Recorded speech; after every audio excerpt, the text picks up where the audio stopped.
नमस्कार व्यापारी मित्रों, सीए प्रीतम बत्रा नागपुर। आज दिनांक 14 अगस्त 2023। आप सभी को स्वतंत्रता दिवस की एक दिन पूर्व ही आपको हार्दिक शुभकामनाएं। मित्रों, आज जो विषय मैं लेके आया हूँ वो विषय है ई वे बिल एवं ई इनवॉइस। जीएसटी में ये दो कानून है, इससे संबंधित हमारे मन में काफ़ी भ्रांतियां हैं, काफ़ी कन्फ्यूजन्स है।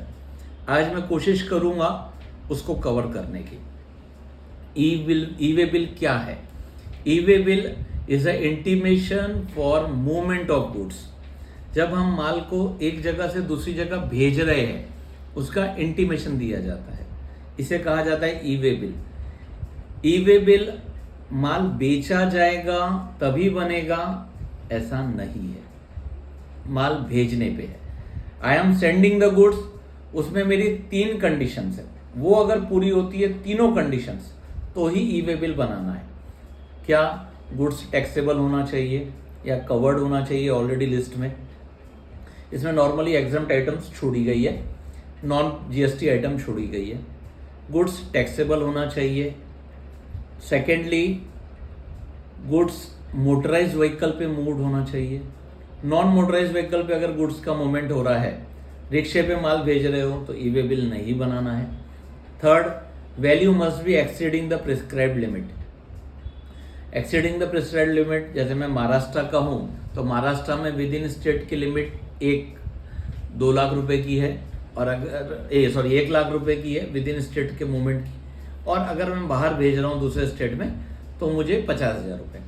ये तीनों कंडीशन पूरी होगी, 50,000 से ज़्यादा होगा, टैक्सेबल गुड्स होगा और मोटराइज व्हीकल का होगा तो मुझे ई वे बिल बनाना है, अन्यथा मुझे नहीं बनाना है।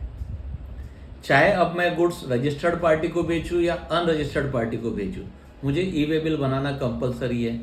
गुड्स को मैं मेरे खुद के लिए ले जाऊं तो भी बनाना जरूरी है, कस्टमर के लिए ले जाऊं तो भी बनाना जरूरी है, गुड्स को रिपेयर के लिए भेजूं तो भी बनाना जरूरी है। ऐसा नहीं है कि गुड्स बेचूंगा तभी ले जाना है।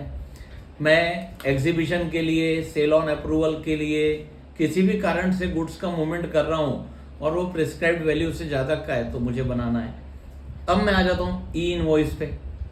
ई इनवॉइस का क्या नियम है? अगर मेरा टर्नओवर लास्ट फाइनेंशियल ईयर में post implementation of GST prescribed limit जो डिफाइन की गई है उससे ज़्यादा हो जाता है तो नेक्स्ट फाइनेंशियल ईयर से मुझे ई वे बिल, ई इनवॉइसिंग की एप्लीकेबिलिटी आ जाती है। लेटेस्ट नोटिफिकेशन के हिसाब से यदि 1/7/2017 के बाद कभी भी किसी भी फाइनेंशियल ईयर में मेरा टर्नओवर 5 करोड़ से अधिक था तो 1 अक्टूबर से मुझे ई इनवॉइस कंपलसरी हो गया है।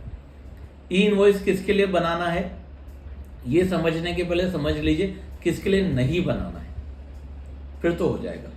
अच्छा, ई इनवॉइस वर्ड से समझ में आता कि ये इनवॉइस पे है, यानी कि if you are selling the goods then only E invoice is needed. जबकि ई वे बिल होता है सेंडिंग पे, यानी कि जब मैं खुद के लिए माल दे रहा हूँ, रिपेयर के लिए दे रहा हूँ या कुछ और काम से भेज रहा हूँ जहाँ इनवॉइस नहीं है, सेल ऑन अप्रूवल भेज रहा हूँ तो ई इनवॉइस नहीं बनेगा बट ई वे बिल बनेगा। तो ई इनवॉइस किसको नहीं बनाना है समझ लीजिए।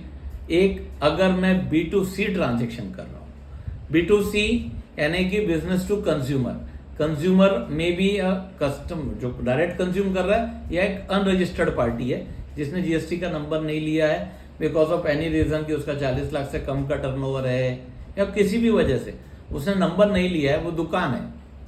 But even though it is a transaction as B2B, business to business, but it will be treated as B2C as it is going to a unregistered person। तो unregistered person के लिए मुझे ई इनवॉइस नहीं बनाना है, जबकि ई वे बिल बनाना है। E way bill में option होता है अगर मैं अनरजिस्टर्ड पार्टी को माल बेच रहा हूं तो URP करके दे सकता हूं। सेकेंडली, वही जो कंडीशन है कि नॉन टैक्सेबल या नॉन जीएसटी आइटम, इस पे ई इनवॉइस नहीं बनाना है, एक डिक्लेरेशन देना है, वो प्रिंट पे करना है। ये 2 प्राइमरी कंडीशंस है कि इन लोगों को ई इनवॉइस नहीं लगता है, बाकी सभी के लगेगा, चाहे वो एक्सपोर्ट के लिए हो, चाहे मैं छोटे अमाउंट का बिल बना रहा हूं तो मुझे लगेगा। एक और भ्रांति बड़े दिमाग में लोगों के लिए आती है कि ई वे बिल में कुछ छूट है किलोमीटर्स की। ऐसी कोई किलोमीटर की छूट नहीं है। एक जो 50 किलोमीटर की छूट है वो ऐसा है कि ई वे बिल में 2 पार्ट होते हैं, पार्ट ए पार्ट बी। अगर मैं ट्रांसपोर्टेशन करने के लिए ट्रांसपोर्टर के पास माल भेज रहा हूं तो मुझे ई वे बिल का पार्ट ए बनाना है, पार्ट बी नहीं बनाना है, जो कि ट्रांसपोर्टर ने भरना है। और वो ट्रांसपोर्टर को भी with in 14 days of generation of part A भर देना है। उसमें वो गाड़ी नंबर डालेगा जिससे वो ई वे बिल कंप्लीट हो जाएगा। तो कंक्लूजन में फ्रेंड्स, कई जगह आपको केसेस आएंगे जहां ई वे बिल ही बनाना है, ई इनवॉइस नहीं बनाना है। और कुछ जगह ऐसा आएगा जहां आपको ई इनवॉइस तो बनाना है बट ई वे बिल नहीं बनाना है। ये केसेस कब आ सकते हैं? मैंने मेरे कस्टमर को माल बेच दिया, सेल कर दिया, बट गुड्स की डिलीवरी आज किसी वजह से नहीं दे पा रहा हूं, तो ई वे बिल बनेगा क्या? नहीं बनेगा। ई वे बिल तभी बनेगा जब गुड्स का मूवमेंट होगा। कस्टमर मेरे यहां से माल लेके जा रहा है और वो प्रिस्क्राइब्ड लिमिट से कम का है, तो ई वे बिल बनाना कंपलसरी है क्या? नहीं। ई इनवॉइस बनेगा, ई वे बिल नहीं बनेगा। कई सॉफ्टवेयर ऐसे होते हैं जहां ई वे बिल और ई इनवॉइस दोनों चीजें कंपलसरी की जाती है। तो आप इस बात को ध्यान रखिए, there may be some cases और there are some cases where only E invoice is needed, E way bill is not needed.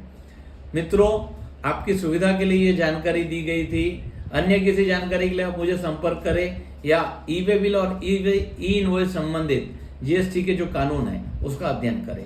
धन्यवाद। सीए प्रीतम बत्रा, नागपुर।